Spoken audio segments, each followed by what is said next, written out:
Hey guys, welcome back to an interesting video on Wild Rift. So today we are back with a tier list video for patch 6.1, sorry 6.2b, and I say 6.1 because it's been a long time since we've done a tier list. The last one we did was in 6.1b, so it's been like an entire major patch from 6.1b to 6.2b. Obviously, between those two patches we have a ton of champion changes. We've had the major patch changes from 6.2, and we've also had all the new items. So without further ado, let's jump straight into the Baron lane. So quite a number of things have changed, right? Obviously, we have the addition of Hullbreaker, we have the shield bow meta, we have the reworks on champions like Mbessa and such. So let's take a look currently at what we have as the best champions. Now I still have Aatrox, not still, but I now have Aatrox as the best champion in the top lane because he got buffed. He does a lot of damage. The Gore Drinker helps him out tremendously, and he is just very strong and overtuned right now. If you know how to play him, he does very well. Now, next up we have Garen, right? So Garen has pretty much always been a very strong top laner. After the rework, I feel that he now does a little bit more damage and is a little bit less tanky, but all the same, he's just a very strong champion who's one of the best top laners. Now, Rumble, I actually moved him down to S tier in my previous tier list, but I've since noticed that actually if you play him well, he is very strong. Now, I think he's one of those champions where he's been up for some time and there are still not a lot of good Rumble players, and I think there are a lot of champions that are like that. I'll talk a little bit more about some of those champions later on in the tier list as well. But I think Rumble is definitely a champion who is very strong when you know how to play him. But the thing is that I think 90% or 95% of people can't play Rumble properly, but when he's played well, is very strong. Now, Renekton did get buffed quite a number of patches ago, and I think he's just pretty much the best blind pick and most stable pick in the Baron lane. He pretty much wins lane majority of the time. He normally at least goes even, and he always has utility. Like, even if you're feeding a flash W stun onto a key target, could change the match, right? And Mbessa, after her rework, is really strong. She did just get nerfed in the latest patch, but she's still really amazing. So now I want to highlight a couple of the S tier champions as well. So first up we have Sion, right? So Sion is kind of, split push Sion is kind of bad with the new Hullbreaker. And the main reason why I didn't put him up in the S plus tier yet is personally I haven't gotten destroyed by any split pushing Sions, but I can see the potential already being there that Sion could potentially split push and win his team the game through split pushing. And I do think Sion is just a strong champion overall. He's always been in my S tier or S plus tier pretty much ever since release. Jax drops down from the S plus tier simply because a lot of the champions just gotten better, so he's just no longer as good as he once was. Same with Gnar, and I think Aurora is a very strong champion at the moment. But once again, I just think a lot of people can't really play her. Now this makes sense because as always, the latest champion takes time to master, so people aren't that good at Aurora yet. But what I do think is Aurora is a lot better in the mid lane than the top lane, where generally opponents are squishier. Now, Yone is probably the best melee Bloodthirster user. Of course, you have like Yone, Yasuo, Tryndamere, all of these like champions, right? I think Yone is the best user of Bloodthirster out of the three, and as a result, I think he's now like back in the S tier of the top lane just because of how the meta currently revolves around Shieldbow and somewhat ADCs, right? It's kind of a little bit of an ADC meta at the moment, which of course I am personally pretty happy about, but yeah, so next up, champion I want to highlight is Ryze. Now, Ryze, of course, caught a number of nerfs over the patches. I still think he's a pretty decent champion. I think that people are still playing him in the top lane because he is still a pretty strong champion.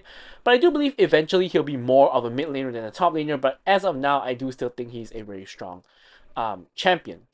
So also you'll see a lot of the top champions in the S plus tier are generally tanky fighters. So champions like Rumble, who can do like a lot of damage to tanky champions, as well as champions like, for example, Sett and Gwen and Fiora, who basically Camille as well, who does like true damage or can do very well against tanks, generally are pretty strong.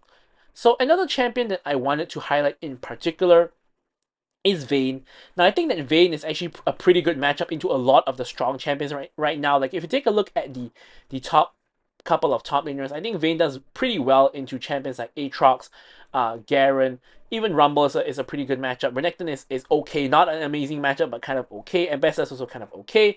Of course, you have a pretty good matchup into Sion, So I actually think Vayne is actually not that bad in the Baron lane right now. But of course, if you play Vayne, you're gonna kind of ruin the team comp a little bit. So always you do always want to take note of that. But now let's move on to the next role, the jungle.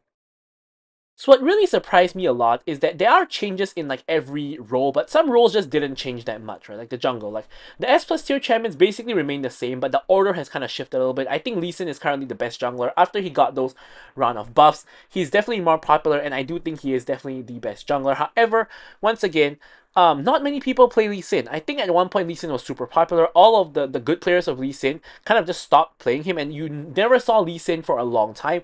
Then all of a sudden, Lee Sin shot up in popularity again before the buffs, and after the buffs, his popularity increased even further. But I just think that a lot of players who are playing Lee Sin don't have that champion mastery on him yet, and I do think he's really good, very good utility, just very strong champion in the early game, and very facilitative jungler who can get your lanes fed, and very proactive kind of jungler. But I think a lot of people are just not that good at him yet. Now, Ambessa's rework was meant to nerf her out of the jungle, but it really hasn't because she's just a very strong champion who can still jungle, and is pretty much very strong, right? Then you have Vi. Vi, of course, is aside from Lee Sin, probably the best ganking jungler. She of course has a lot more CC than Lee Sin, and is a bit more facilitative and less of a carry than Lee Sin, but of course can still carry when you're fed. And then you have Amumu, who did get a couple rounds of nerfs, but I think he's still just very good for people, especially who are like auto-filled to jungle or just very simple, very effective jungler in general, right? And Hecarim has always just been very strong in the jungle. So I'm going to highlight a couple of champions in the S tier as well. Of course, Kha'Zix just got buffed, so he's always been a strong jungler. Nocturne, I did always put him in the S tier, but I've moved him up a little bit because as people are getting better at Nocturne, you can kind of see his strengths a little bit. But you also see a lot of people who are just not that good at Nocturne, who just ult at when there's no real target, or they just don't play, Nocturne very well. But I do think Nocturne is actually a pretty strong champion, but I think he's in a pretty balanced state. I don't think he's very OP, but I don't think he's, that weak either. He doesn't seem to be very popular though, which is a pretty interesting thing considering he's one of the newer champions. So Pantheon, I've actually moved up significantly from the A plus tier to I think like close to the top of S tier. And the reason for that is I actually think Pantheon is just a pretty strong champion that is really underrated and not played very much. I definitely think jungle is his best role. And the main reason why I think Pantheon is just so strong is because he has point and click CC, which basically makes his ganks really good. He's very strong in the early game, which basically makes his ganks very good as well. It makes the snowballing potential very high. He has that shield, which gives him like invulnerability for a couple of seconds, which turns fights.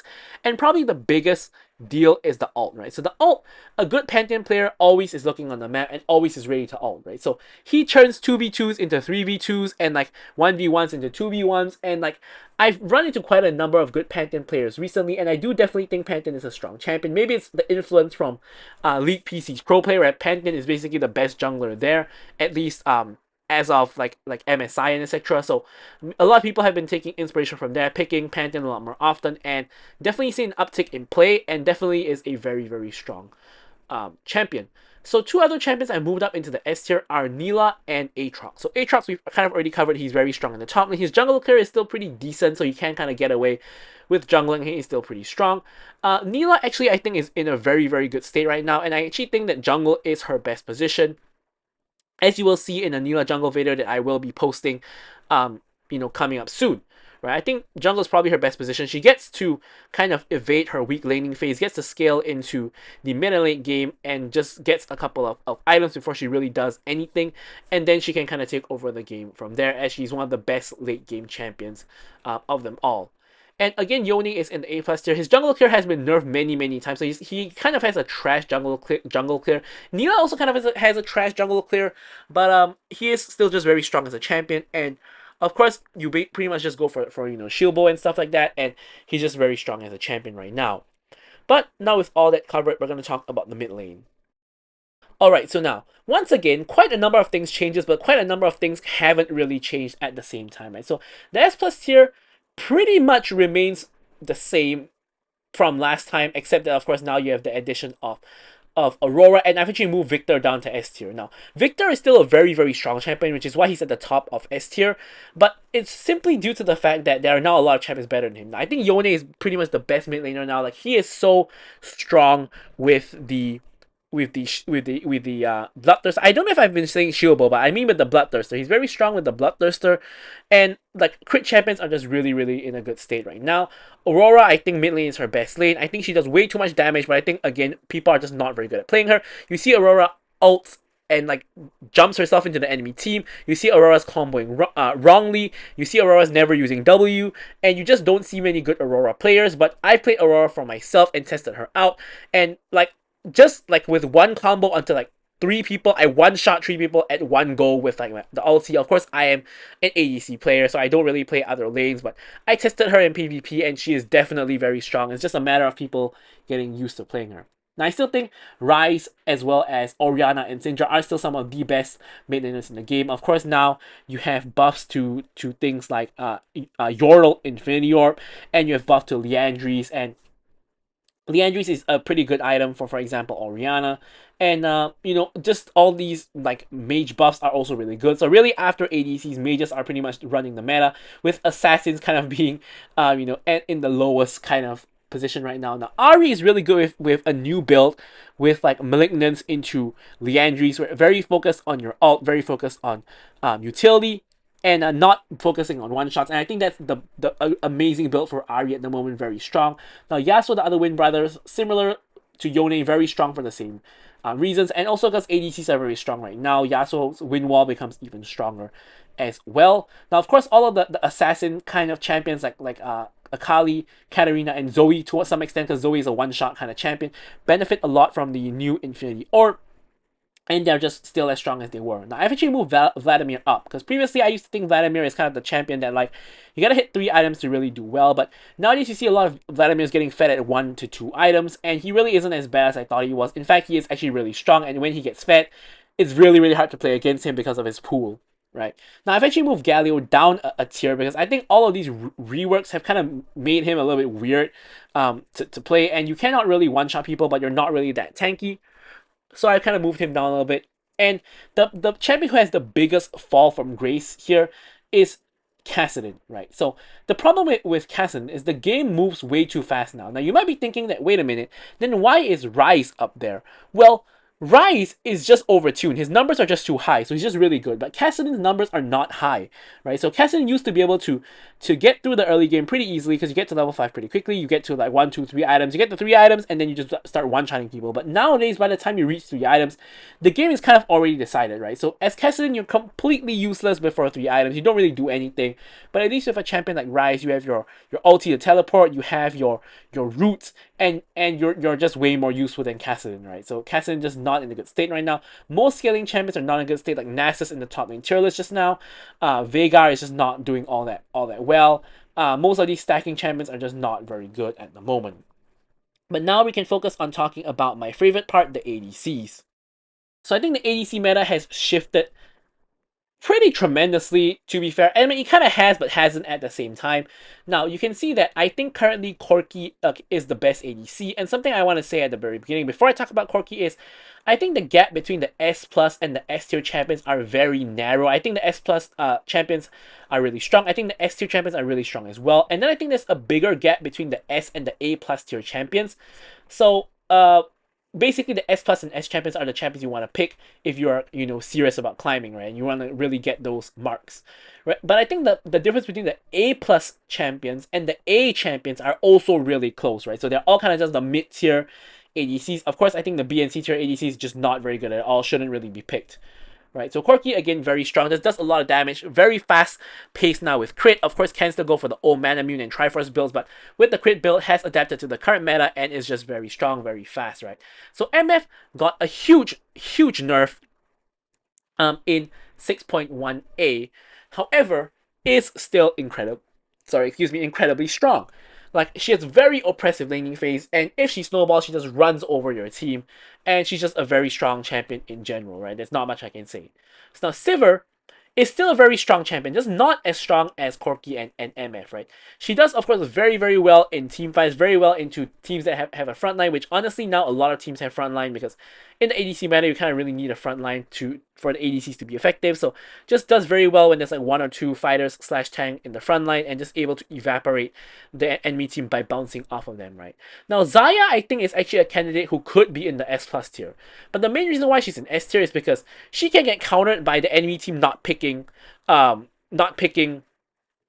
right champions into Xayah. What I mean by that is, you're really amazing against champions who want to run at you, whether be it assassins, tanks slash fighters, or even some ADCs like Samira wants to run at you, right? Anybody who wants to run at you, like if you have 3 or 4 of those on the enemy team, Xayah is like S plus tier. But I can't put her there because it's situational on the enemy team, right? If the enemy team has like Senna, Ashe, ADC, and then they have like Orianna mid, and then they have like those kind of champions, right? Then Xayah sucks because they don't want to run at you. They're just gonna attack you from range, and Xayah can't really be very effective into those teams. So just because of how situational she kind of is, I cannot put her higher than S tier. And similar situation for Samira. I think Samira with the new collector and new BT is an insanely good champion right now. Snowballs insanely well, and it's just simply very strong. However, once again, this is contingent on the enemy team not having too much CC, right? Imagine playing Samira into like a Pantheon top, Xin Zhao jungle, Vayne or Tristana ADC. It's unplayable because your ult is going to get cancelled automatically every single time. So you need to have like 1 or 2 instances of point and click CC at most on the enemy team, and if possible just lacking CC in the enemy team, which is not very common, right? So I think Samira is really hard to pick, but in the games you can pick her, she's just kind of insane, right? Now Ezreal I think is just a very nice consistent champion, just pretty strong. Lucian as well, just really good amounts of damage, which is really what puts him in the S tier. And then you have the A plus tier champions. Like here you find a lot of the hyper carries like Kai'Sa, Zeri, Tristana, Caitlyn, things like that. I think Kai'Sa is still in a pretty solid spot. It's just that there are so many ADCs that are better than her at the moment. Caitlyn, I think, has actually gotten better due to the buffs to BT as well as Blaster. Blaster, of course, is an insane item for Caitlyn right now, so I definitely think she's way better than what she was in the previous patch. Way stronger. Now, Zeri, I think, is just I don't think she's just as strong. To be honest, I think Zeri right now, without the shield stealing and the movement speed from the shielding, I think that makes her a lot harder to play, because I didn't really notice how much movement speed you get from the shielding and how useful the shield stealing was until it was gone, right? And now, in fact, it's really hard to play Zeri because after you ult, you have to be in constant combat to keep up your ult. Now, I always thought this version was better because this is the PC version of the Zeri ultimate, right? I always thought the Wild Rift one was worse, right? Because Wild Rift 1 works like how Vayne 1 work, which is that you get a fixed duration, then for every kill or every takedown, you get a duration extension, right? Which sounds like okay, but you're very capped in terms of how much damage you can do because of the duration of your ult. So in theory, this version of Zeri's ult has unlimited capacity, but the thing is, it's so hard to maintain the ult, right? You really have to keep hitting to maintain the ult, and it can be really, really difficult to do that. So I think Zeri now is a lot harder to play, but I still think she's very similar in strength, if not a little bit weaker. Right, next up we have Tristana, and I think Tristana is also kind of similar in strength, pretty decent in the early game, and then of course really, really strong in the late game. If you snowball, she's one of the best snowballing ADCs. Of course, the other couple of best snowballing ADCs would be champions like Tristana, like Samira, like of course Draven, MF, all these ADCs snowball insanely well. And then we have Ashe. Ashe is in a pretty decent spot, now builds full crit, and does make use of it very well. After the rework, it's just a little bit of a small change in playstyle, but if anything, it kind of made her better because she has more uptime on her Q, which means she does more DPS, so she's a little bit stronger. Now moving on to the A tier. Now I think Varus is in a very weird spot because obviously his best builds are like on hit or AP right now, those attack speed builds, and I just think that Varus I think benefited a lot from building lethality or building the like Essence Reaver Triforce build, and without that, with Varus being a pure auto attack ADC, he kind of gets outclassed by a lot of the other auto attack based ADCs, because he basically is a ADC who has his main strength is like his long range arrow, which is not very useful in auto attack situations, right? Then you have his percent health damage on his W, which is useful but just got nerfed. Then you have his huge teamfight ult that gives CC, which is still useful. But what he lacks is mobility. Now previously all of his traits made up for his lack of mobility because he was very strong. But now, without his strength, the lack of mobility is really harmful to him, right? Because look at who else you could play, right? You could play Tristana, Zeri, Kai'Sa, all of them have mobility, they're all hyper carries as well. And even better, you could play champions like Sivir or Xayah if, the situation calls for it. So basically, at the current moment, Varus is just a worse version of other hyper carries, which is kind of why he's not in a very good spot right now. Similar for Jinx, right? Like Jinx is insane when you get resets, insane when you take towers, but very like kind of just a meh champion, right? There are a lot of better champions to play. Draven, just not worth the risk playing Draven in general. Unless you're insanely good at Draven, it's just not worth the risk of falling behind and then just completely getting rolled over, right? Of course, high risk, high reward. You can roll them over as well. And Jin, unfortunately, I think is just not that amazing, right? Like, Collector got buffed, Blaster got buffed. In theory, Jin should have gone better, but I think that just other people benefited more from those buffs than Jin did, and I think Jin is just not that good, right? And I think like the rest of the ADCs like Vayne, Callista, Neela, and Twitch, they're just not in a good spot right now. Vayne does way too little damage, and it's not even that good against tanky teams, right? Because now if you play against tanky teams, right, likely the better choice is not Kaisa, is Xayah or Sivir, right? Because if you're playing against a tanky team, Sivir can just bounce off them to the entire rest of the team. Xayah can just kite them out and they can't really touch you. And so Vayne is just not even the ideal pick in her niche, right? So that's just horrible for Vayne. Callista cannot really build crit, can only really build on hit, just doesn't do enough damage, and it's just too short range and too risky for the little amount of damage you do. Neela, I will say, is a very specific counter pick, which is actually pretty not bad in this current meta. And the reason I say this is because Yasuo, Yone, Tryndamere, Kindred, champions like these are very popular in the current meta, being crit-based champions, and they're auto attackers. So if you play Neela as a counter pick into auto attackers, she's actually pretty decent. You still have a trash laning phase, but when you get to mid and late game, you can just take over the game. I do have a Neela updated complete guide coming out soon as well, which will kind of show you that. And then lastly, we have Twitch, which is like, why would you ever pick Twitch? Because there's just so many better options, and he just doesn't do enough damage. So with that said, we're going to talk about the final part, the supports. So honestly, the support tier list, to explain it, it's pretty straightforward, right? Now enchanted supports are now just better in general because you want to facilitate your ADC becoming strong, right? Like, because it's kind of an ADC meta right now, so your support's job is just kind of to protect the ADC, bring them to like 1, 2, 3 items, and let them take over the game. So the best support to do that in solo queue is basically Lulu, right? Lulu has buffs their attack speed, gives them more damage, gives them health, shields, and heals, and polymorphs, people jumping on them. Best support in terms of protecting, right? So even though it's solo queue, Yuumi is still really OP, right? Because with Yuumi, it's kind of the situation where in lane, you kind of nullify poke by giving the heals, right?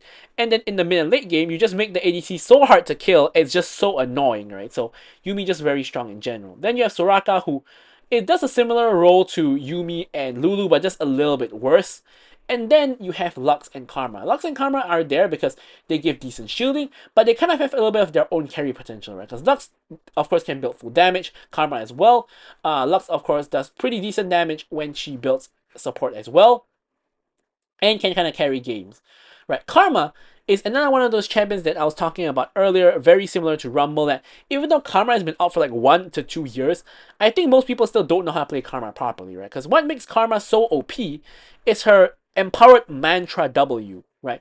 The W is like guaranteed CC, which guarantees you land your ult, and your ult guarantees you land your empowered Q, right? The mantra Q, right? But every Karma is still basically using mantra Q instead of mantra W, and not many Karmas use mantra W, to the point that when I fight a Karma, I assume they can't play Karma properly. Now I've encountered a couple of Karmas who can combo properly with the mantra W, and when I get hit by that, I am so shocked they can combo correctly, and that's how bad the Karma player base kind of is, right? They don't combo properly, and as a result, the champion just appears weaker than it actually is. But if you play Karma correctly, you get guaranteed CC on the W, or almost guaranteed CC on the W, and then you get guaranteed CC on the ult, and then you get guaranteed hit of Q, and then you of course have the shield for just the blocking damage, of course, and just the movement speed, which is very helpful to your ADC and your teammates as well. Right, so when you have an Enchanter ADC meta, you're also going to have the hook supports, the catchers, like Pyke and Blitzcrank being decent, because if Pyke and Blitzcrank can find picks on these Enchanters or their ADCs in the early game, then you're going to have a situation where they're going to be behind, and then you might be able to snowball and take over the game. Then behind them, you have the other kind of the kind of worser enchanter, which is Milio, unfortunately, which is just worser than the other enchanters above him. Then you have Senna, who now is basically a secondary ADC, which can be used to carry games.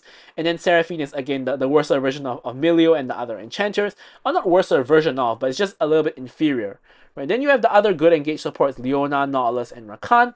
And then Janna is a very interesting one here, because Janna is a good counter pick, right? So it's good when you pick Janna into champions like Leona, Nautilus, of course the Engagers, Blitzcrank, Pyke to some extent. But she's kind of bad against the Enchanters, right? Because her tornado doesn't really do so much, and she's just a worser Enchanter than the other Enchanters. But in the cases where she's good, she's great, right? Similar to Kaisa, similar to Xayah. I don't know why I keep calling Xayah Kaisa, but similar to Xayah.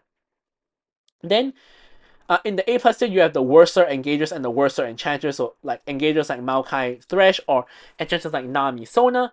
And then you also have Zyra, right? So Zyra is actually, I think, is a really decent support, but she just got a huge nerf, and she's just a lot worse than what she once was, right? So anyways, with all that said, we're coming to the end of the tier list video. Thank you guys so much for watching the video, and goodbye.